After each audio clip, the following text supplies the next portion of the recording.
Let's dive into Wellman, shall we? We shall. And so again, thinking about this framework, the Wellman's going to talk about starving children. He's going to talk about kind of the nature of famine, the nature of famine relief.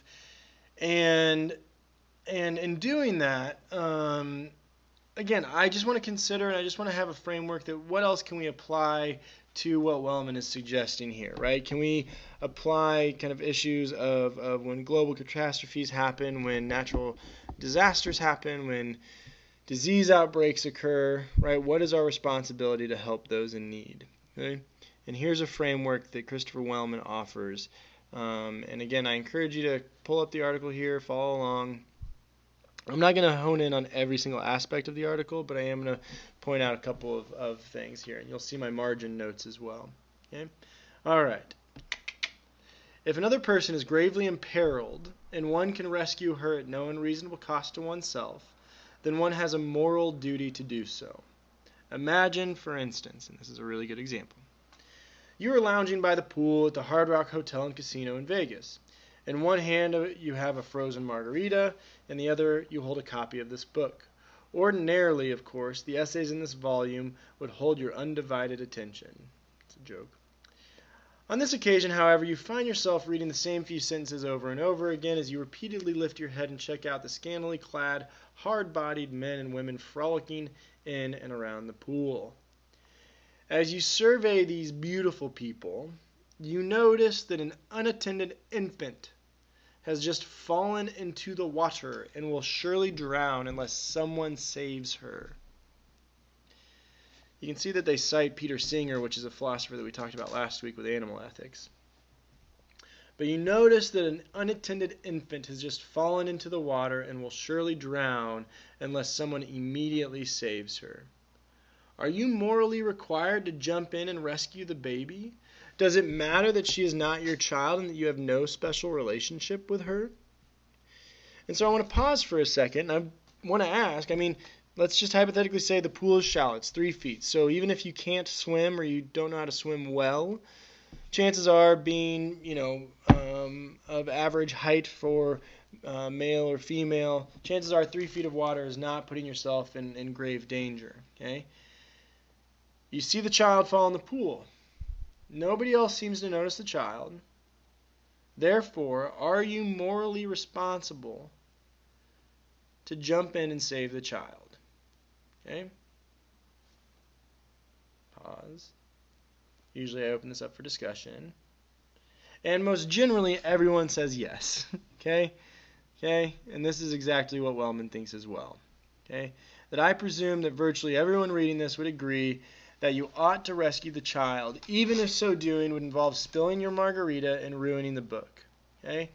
Perhaps you're not obligated to help the baby if they were not imperiled, right? You're not going to necessarily come to the baby's aid if they needed another coat of sunscreen. Okay? But because the baby is sufficiently imperiled and you could save her without sacrificing anything significant, right? It doesn't matter that you're not related or especially responsible for the child. Therefore, you can't say, well, that's not my baby, right? The baby drowns and somebody's like, Bryce, why didn't you save the baby? I think we would all be really uncomfortable with some sort of defense of saying, well, I never agreed to take care of that baby. It's not my baby, right? That would strike us as absolutely reprehensible. Thus, it is no defense to callously protest it's not my baby or I never agreed to babysit the kid. Again, these defenses might seem relevant, if the child had a dirty diaper or if it needed a coat of sunscreen.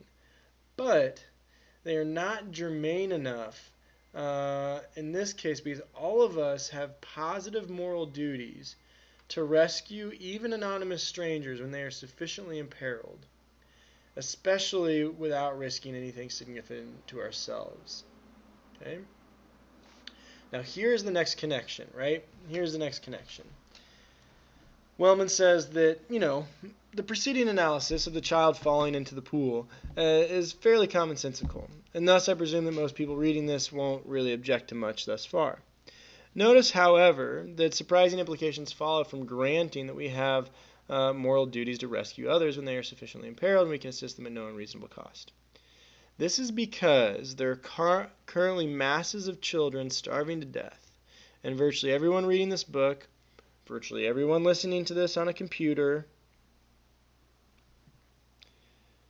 is wealthy enough to save some of them without sacrificing anything significant. And here's his argument, here's his thesis. Thus, for the very same reasons that you would be morally required to save the drowning infant at the Hard Rock Pool and Casino, you are also morally required to contribute a modest amount, say $100, to saving the lives of a few children who are currently starving to death. Okay, so we take the initial situation and now we apply it to others who are sufficiently imperiled, currently starving to death. And for the very same reason Wellman thinks that we have to jump into the pool and save that child is the same reason why we ought to donate $100 to famine relief. We'll pick this up in the next video.